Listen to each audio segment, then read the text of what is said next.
Hello and welcome to my series of conversations with men and women as ideas, vision and philosophy help define our contemporary world. My guest today is one of the great icons of Indian journalism.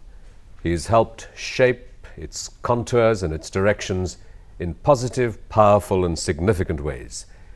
He served as India's ambassador to Denmark, and he has been the press advisor to two prime ministers, Atal, Behari, Vajpayee and Deve Gowda. One of the few editors who's had the distinction of serving at the helm of three major national newspapers, the Hindustan Times, the Times of India and the Indian Express. And today he's the editor-in-chief of the Tribune, one of the, perhaps the only Indian newspaper that is managed independently by a trust. I'm delighted to welcome Mr. H.K. Dua. You have spent a lifetime in journalism and shaped the identities of three major newspapers, at least two of which, and I shan't say which two, are perhaps in the popular perception not quite upholding the standards of pure journalistic aspiration. Can we just start by a sense of what for you is a good newspaper? Thank you, Rajiv, for saying more than I deserve. I've enjoyed being a journalist, every minute of it. I'm still excited at a new story break. I'm still excited if I can pass on some ideas, yours or somebody responsible who is concerned about the society, to the people, to make them better informed society and able to make his or her own opinion. I don't know how much influence we have exercised on the events, how much influence we have exercised to reform the world. We claim too much of credit. I don't know how much influence written word has in India. I belong to print media.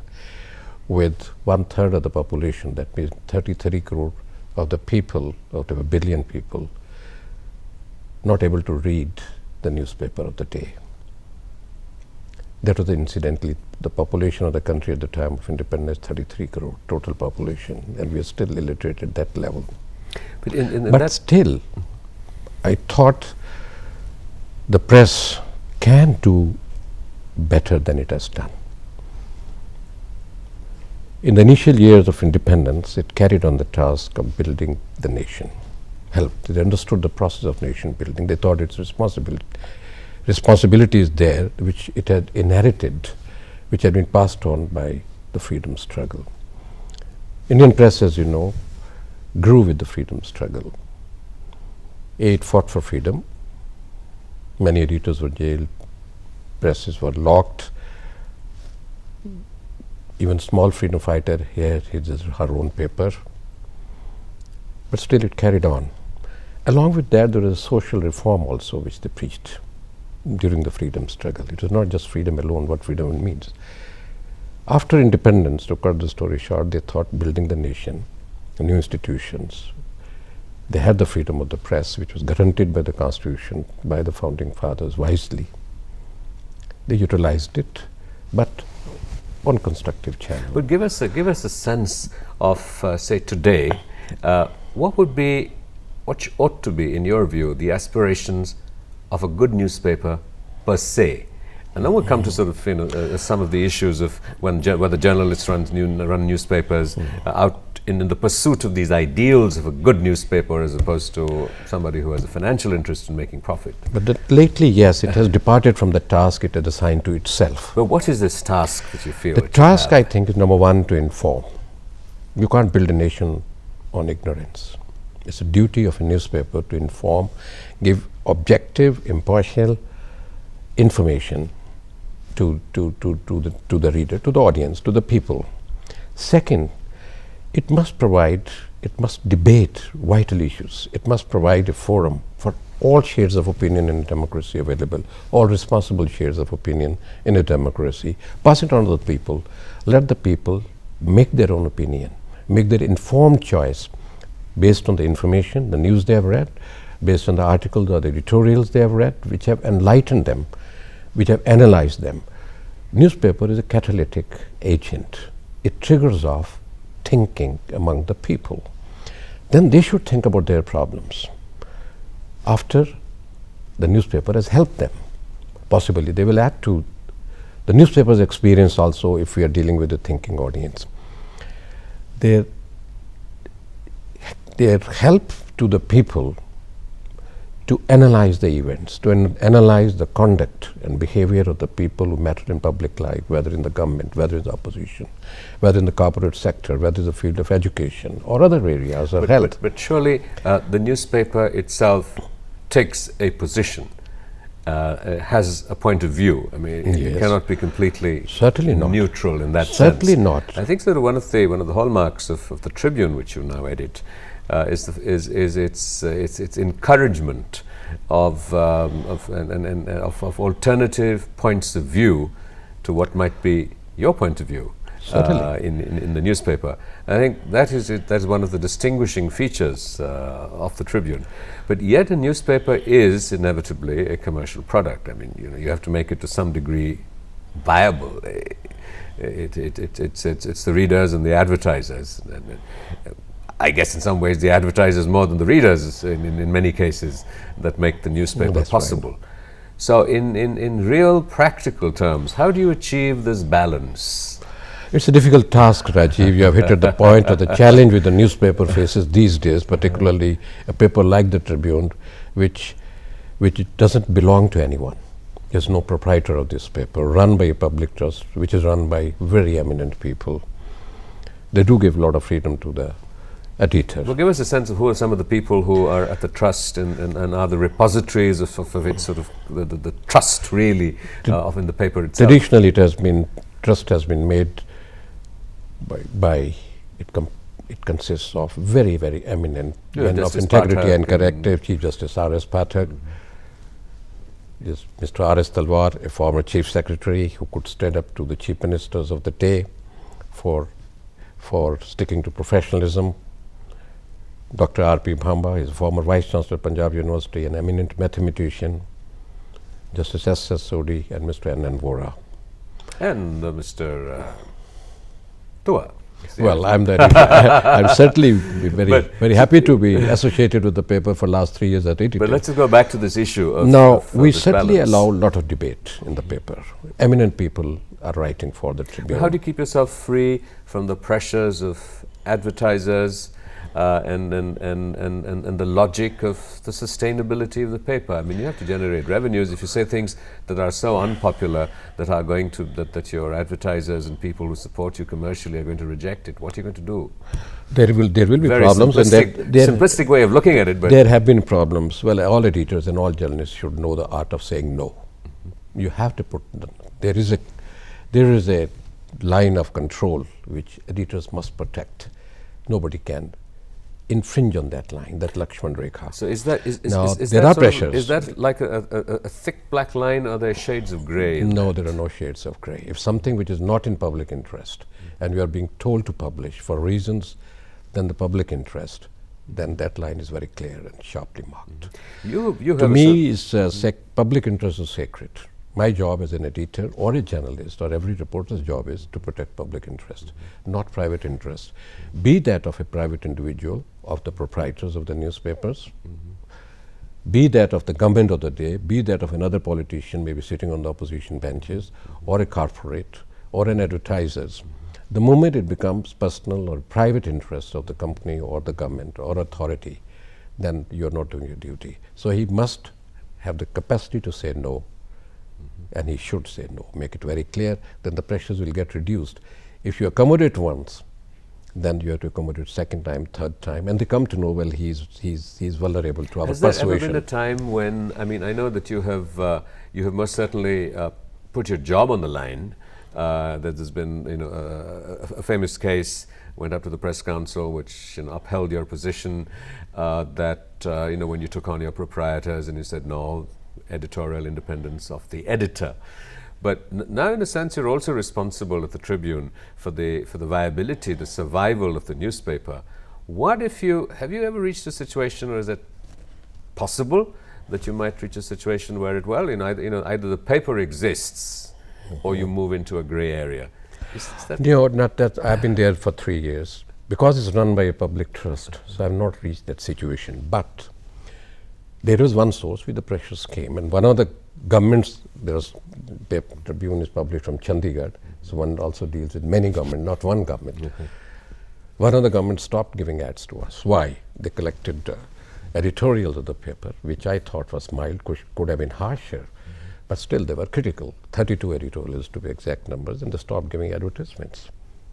So our marketing people came to me, they are not giving us ads. They just stopped it, and they say, because your editorial is critical, can something be done? I say, no, nothing can be done. Don't ask for the ads from them. Why do you ask for that? Don't go that side. They say, no, but we lose business. I say, you have to lose. So they were waiting for reaction. Every day used to inquire that government public relations officer from our correspondent, what's the editor's attitude? I told the morning conference also, editorial conference. When the inquiry has our ad been stopped, yes, there are two gains in that. A, our credibility will go up, and B, we'll have more space in the paper for publishing news. I'm short of space. Then they started sending messages. 7 attempts were made sending senior people, cabinet ministers and all that. They came home, came to office. Why don't you settle with the chief minister, come for our place for a drink or have dinner with him, he'll be waiting for you. Problem will be over. I say, I have no problem. He doesn't think Tribune is a medium for their advertising. I don't care. What do we tell him? I have been sent across. I say, just tell him, this is 124 years old paper, fought the British for values. It is run by a public trust, and they're all self-respecting people. It's run by an editor who is self-respecting. It's a self-respecting paper run by a self-respecting editor, and my job is to protect the self-respect of the Tribune. We won't budge. So we carry on with the task. We are not asking for ad. They don't want to give it, or it's their loss. After 2.5 months, a gentleman is sent to me, we are lifting the ban. I said, was there a ban? So you have to say no. You have to deny. Now the question is, if many advertisers stop giving you ad, how do you survive? I have a feeling if the paper voices the people's opinion, it is loved by the people, advertiser cannot shun you. They have to take cognizance of it. Governments have to deal with you. And the Tribune slogan, incidentally, is lately it's voice of the people. If papers are loved by the people, your freedom, editor's freedom and the paper's freedom will be protected. When we give up protecting the public interest, the people are not supporting you. And without support, the press doesn't exist. There has been, The Economist recently did. But there have been many situations, Rajiv, besides what you referred to, the press council, the issue of. There are many situations editors face, I also face, which are not publicized. So you tackle with firmness, with persuasion, and with convince. This is not in the paper's interest. Like politicians get away with many things, it's not in national interest. We editors learn it's not in paper's interest to get away. One proprietor said, well, the Prime Minister of the day, I won't name the proprietor, the Prime Minister in this way, there's complaint, you are not giving support. I say, I'm so happy, I'm doing my job. Thank you, please convey my thanks to him. So like that kind of thing. We'll come to that in a moment. You're watching a conversation with H.K. Dua, one of the great icons of Indian journalism, the current editor-in-chief of the Tribune in Chandigarh. We'll be right back after a short break, don't go away. Welcome back to a continuing conversation with the editor of the Tribune. What prompted you to accept becoming a press advisor to a Prime Minister? Didn't that in some ways dilute or compromise your sense of independence, autonomy from political patronage and then ambassadorship to Denmark? It was an aberration on my part, I can tell you that. I'd done 3 editorships by this time. I got an offer from 2 different kind of prime ministers, one from the BJP, another, and I was a critic of the BJP, I'm critic of every party. I was opposed to Ayodhya, and I described Babri Masjid as national shame. Even then Vajpayee invited me, and before that Deve Gowda, who hated BJP, he invited me. So maybe they were just looking to draw upon your credibility. No, they thought possibly, number one, he's out of job, might be, and second, that's true. I asked this question. He said, well, you're very independent-minded, very credible. I say, I hope I'll remain after that at the end of the day. But both the Prime Ministers, Deve Gowda, whom I never met before because he was in Karnataka and I was working from Delhi. When they make you the offer, you accept the offer. Do you have some suggestions to make? What do you like to have? They thought I'll ask for more perks and all that. I said, no, the right to be frank. If you can give me that, if I'm the advisor, there's a right to be frank. He said, where's the problem? One Prime Minister suggested. I said, the problem is there. When you're the Prime Minister, you will have people around you who will be giving you the advice which you want to hear. I will have the freedom to write. I would like to have the freedom to write what you need to hear, whether you like it or not. Decision making is your prerogative. And wherever I can't defend it, I won't. I'll tell you I can't defend. You ask someone else to defend. That clause, which orally enunciated to them, helped me. So whenever I differed with the situation. And some of the editorials I would have written, they were my oral editorials to them. This is not workable. And I got away. When I couldn't get away, I brushed off to diplomacy. To diplomacy. but did you feel at that time that are there any instances that you felt you were able to impact, to make a difference, perhaps change their minds? I don't know whether it really changed their mind, but when I left Mr. Deve Gowda and there was a farewell by the PM of staff, the principal secretary said on 3-4 occasions in the farewell meeting. I was never told this before. 3-4 times when I said, no, this is not on, this cannot be sold to the people, this is not correct also. In the 3-4 occasions, he prevented us from committing blunders or mistakes. I said, you should have told me earlier, I did that. That was one. And twice, thrice with Vajpayee also, I thought the advice was listened to seriously. Whether it changed the mind or not, but one was able to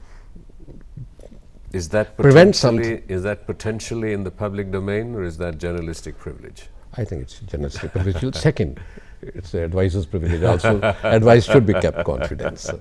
That's it.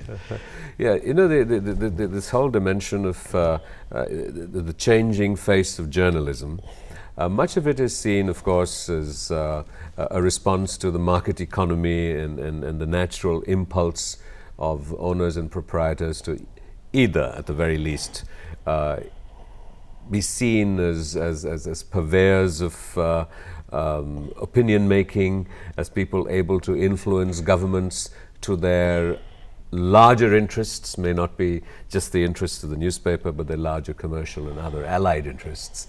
And certainly the bottom line is that to also make money, because the newspaper is an industrial product, not just this wonderful instrument for nation building or part of the processes of democracy. I think that is one of the sort of inherent dynamics of the compromises that newspaper makes from the ideals that journalists such as yourself have held up. But equally it is the impact of new technologies, of the internet, of television, of people seeking information from other kinds of sources. So what for you is a vision for the newspaper of today? The Economist recently did a significant story about sort of the decline or the slow death of the newspapers. And I'm sure this is something that has been raised each time new technology has come up. But what is your vision for a newspaper today in this new environment? I think the newspaper will survive the challenge from the technology. What about the challenge of the market? That's a serious challenge. The technology challenge, it will survive. When the television age began in India, this question was widely debated. But if you see the television, they're doing a good job. I'm not deriding their effort. They're fast in the news. They put it presently, the visuals are there, which we can't present it as. The moving image we can't present. But they're exactly the newspaper has set. Their image is succeeded by another image, the message doesn't stick. Another image, the message doesn't stick. Television in India has whetted the appetite for the morning newspaper. I haven't come across a television viewer who has told his hawker not to deliver the paper to him. The time spent by a reader on a newspaper has got shrunk. Because some of the news you've seen the train accident or a prime ministerial statement. you may like to know the details, if at all it is very interesting or public interest.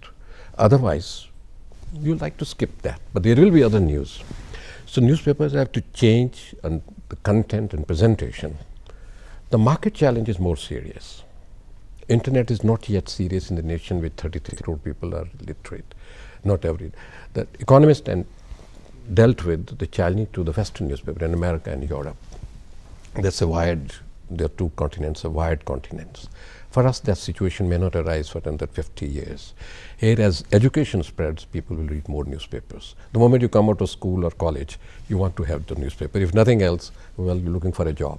But tell us about looking for admission where it is available. But tell us about the challenge of the market. The challenge of the market is very serious, particularly for a paper like Trust, for instance. Big business papers also have this challenge, but they have marketing techniques. They can sell, they call their newspaper product. They call their newspaper brand. It took me time to understand, and I still don't understand really what is a product and a brand. To me, newspaper is a service to society. For them, it's profitable. They should give the return and make profit from further investment. But big business doesn't need the paper for profits. Their empires are vast. They need it for clout. That is the clout, which can't be tangible. It gives them greater importance vis-a-vis government, vis-a-vis rest of the corporate sector.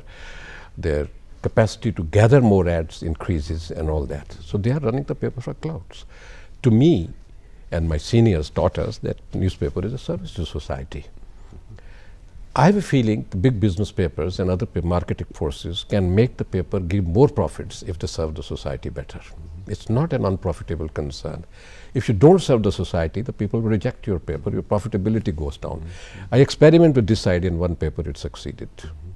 And that's why possibly they tolerated me for 7 odd years. But you know, it also that a newspaper has begun to serve so many needs, from, well, what shall I say, titillation to social networking to personal beautification, not just sort of, you know, the sort of the purer ideals of nation building, of social issues, of social dynamics, and so now you'll have page 3, you'll have newspapers that are looking at people's spiritual needs, people's all kinds of needs.